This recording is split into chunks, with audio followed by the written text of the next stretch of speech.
చూద్దాం. ఇంతేనా లేకపోతే స్థానిక సంస్థలకు వెళ్ళడానికి కాంగ్రెస్ పార్టీ ఏమైనా ఆలోచించి భయపడుతుందా? క్లారిటీ ఉంది. నేను మొన్న పాదయాత్రలు చూశాను. అంటే చాలామంది స్థానిక యాక్చువల్ నా ఉద్దేశం ప్రకారం నాకున్న సమాచారం ప్రకారం స్థానిక సంస్థలు మేము గెలవడం నల్లేరు మీద నడక. నేను చూస్తూ ఉన్నాను చాలా సందర్భాల్లో ఎంత పాజిటివ్ వేవ్స్ వస్తూ ఉన్నాయి. అంటే మీ ఆడియో ఏదో సోషల్ మీడియాలో ఒకటి చూసా, జనాలు పంపించండి అని చెప్పి ఏదో ఒక వైరల్ అయినట్టుంది. నేను ఏం చెప్తున్నాను దాంట్లో, వెహికల్ కన్వెన్స్కు డబ్బులు పంపించామని మాట చెప్పాను. జనరల్గా వెహికల్స్కి అక్కడెక్కడ ఎమ్మెల్యేని ఇబ్బంది కాకూడదు కదా, పీసీ నుంచి మనం కొంత సర్దుబాటు చేస్తాం, తప్పేముంది. దాన్ని వెహికల్ ఎక్కే మనుషులకి డబ్బులు మనుషులకి ఇచ్చి తీసుకోవాల్సిన అవసరం లేదు. మీరు 4 నియోజకవర్గ పాదయాత్రలు చూశారు, జనాన్ని చూడండి. ఎవరో కళ్ళు లేని నాయకుడు దాంట్లో అసలు జనాలు రావట్లేదు, మీరు చూడండి వీడియోలు. కులాలతో కూడిన ఈ తెలంగాణ సమాజంలో రెడ్ల ఆధిపత్యం అనేది ఈ సమాజంలో ఉంది, రాజకీయ ఆధిపత్యం ఉంది. తర్వాత ఈ రెడ్ల ఆధిపత్యాన్ని ఇప్పుడు బీసీల పేరుతో మీరు గండి కొడితే ఆ గండి కొట్టే ప్రయత్నాన్ని రెడ్డి సమాజం ఆపుతుందా, ఆపదా? కాంగ్రెస్ పార్టీ బీసీలు ఎంతైతే లబ్ధి పొందారో అంతకన్నా ఎక్కువ రెడ్లు లబ్ధి పొందారు. రెడ్లు ఇంటర్న్ కాంగ్రెస్ పార్టీకి కూడా సేవ చేశారు, ఇంటర్న్ చేశారు. కానీ ఈ రోజుకి అసెంబ్లీలో రెడ్ల సంఖ్య ఎక్కువ, ఈ రోజుకి రెడ్ల ఆధిపత్యమే అసెంబ్లీలో, ఎమ్మెల్యేల సంఖ్య ఎక్కువ, క్యాబినెట్ లో ఎక్కువ, స్థానిక సంస్థల రాజకీయంలో వాళ్ళు ఎక్కువ. మీ ప్రజెంట్ తెలంగాణ ముఖ్యమంత్రికి కూడా రెడ్డి సామాజిక సంబంధించిన వ్యక్తి is icon for Reddy community అనేది ఒక పెద్ద ఎత్తున ఒక ఒపీనియన్ ఉంది. నేను చెప్పేది కదా ఒపీనియన్. ఆయన కూడా నేను రెడ్డిని కాబట్టి నాకు ఓట్లేయండి, రెడ్డి సమాజం అంతా నాతో కలిసి రండి అని గత ప్రతిపక్ష నాయకుడిగా ఉన్నప్పుడు కూడా చెప్పిన పరిస్థితి ఉంది. ఇప్పుడు ఆ రెడ్లు తమ రాజకీయ ఆధిపత్యాన్ని ఆపుకోగలుగుతారా?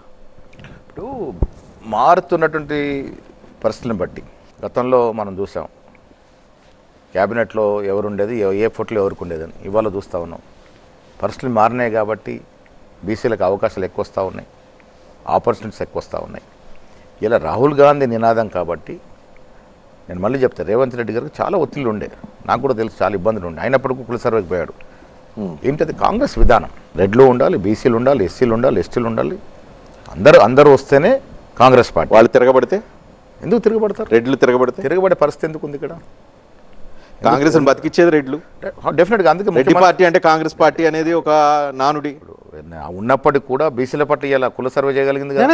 అదే రెడ్డి ముఖ్యమంత్రి ఉండి సర్వే చేయగలిగింది, 2 చట్టాలు చేయగలిగిన రేవంత్ రెడ్డి కమిట్మెంట్, రాహుల్ గాంధీ ఆలోచన 100% నేను ఓకే అంటున్నా. కానీ కాంగ్రెస్ అంటే రెడ్లు అంటే కాంగ్రెస్ పార్టీ, ఇది నానుడి. ఈ నానుడిని బ్రేక్ చేస్తే కాంగ్రెస్ పార్టీలో సోకాల్ రెడ్లు అందరూ యాక్సెప్ట్ చేస్తారు. రేవంత్ రెడ్డి యాక్సెప్ట్ చేయొచ్చు బికాస్ ఆఫ్ రాహుల్ గాంధీ, కానీ మిగతా వాళ్ళందరూ యాక్సెప్ట్ చేస్తారు. మనము రెడ్డి కమిటీ పక్కన పెట్టట్లే కదా, వాళ్ళతో సమానంగా తీసుకెళ్తా ఉన్నాము. ఎట్లా సమానంగా 42% రిజర్వేషన్లు, దానిలో ముస్లింలకి బీసీలకి అందరూ కల్పిస్తే రెడ్లు తమ ఆధిపత్యం పోతే వాళ్ళు రేపు స్థానిక సంస్థల నుంచే వాళ్ళ ఆధిపత్యం గడ్డిపడితే ఒప్పుకుంటారా? కొంత మేరకు తగ్గుతుండొచ్చు, బట్ అడ్జస్ట్ అవుతా ఉన్నారు. కాంగ్రెస్ పార్టీ అంటే కాంగ్రెస్ పార్టీ అన్ని ప్రాంతాలు, అన్ని కులాలు, అన్ని మతాలు ఆ ఒత్తిడిని తట్టుకొని నిలబడగలిగే పరిస్థితి ఉందంటారా? డెఫినెట్గా కాంగ్రెస్ పార్టీ ఆ దశగా ప్రయత్నాలు చేస్తుంది కాబట్టి. లేదు అనుకుంటే ఒక కాంప్రమైజ్ ఫార్ములా, రెడ్డి సీఎంగా ఉంటారు, మిగతా అన్ని బీసీలకి ఇస్తాం, ఆ రకమైన కాంప్రమైజ్ ఫార్ములాతో ఏమైనా వెళ్తున్నారు? ఉన్న ఫలంగా ఎమ్మెల్యేలు అంతా కలిసి రేవంత్ రెడ్డిని ఎన్నుకున్నారు, 5 ఏళ్ల కోసం ఎన్నుకున్నారు. 5 ఏళ్ల కోసం 5 ఏళ్ళు కొనసాగుతారు. ఆయన నాయకత్వంలోనే 4 కృష్ణులు మార్చిన చరిత్ర కాంగ్రెస్ అది గతం. అందుకే కదా అట్లా గతంలో మాటికి ముఖ్యమంత్రులు మార్చడం వల్లే కదా ప్రజలు ఆనాడు మమ్మల్ని తిరస్కరించి ఎన్టీ రామారావు తీసుకొచ్చినారు. ఇలా పరిస్థితి లేదు. సోనియా గాంధీ గారు వచ్చిన తర్వాత ఎక్కడ కూడా ముఖ్యమంత్రులు మార్చినటువంటి సందర్భాలు లేవు.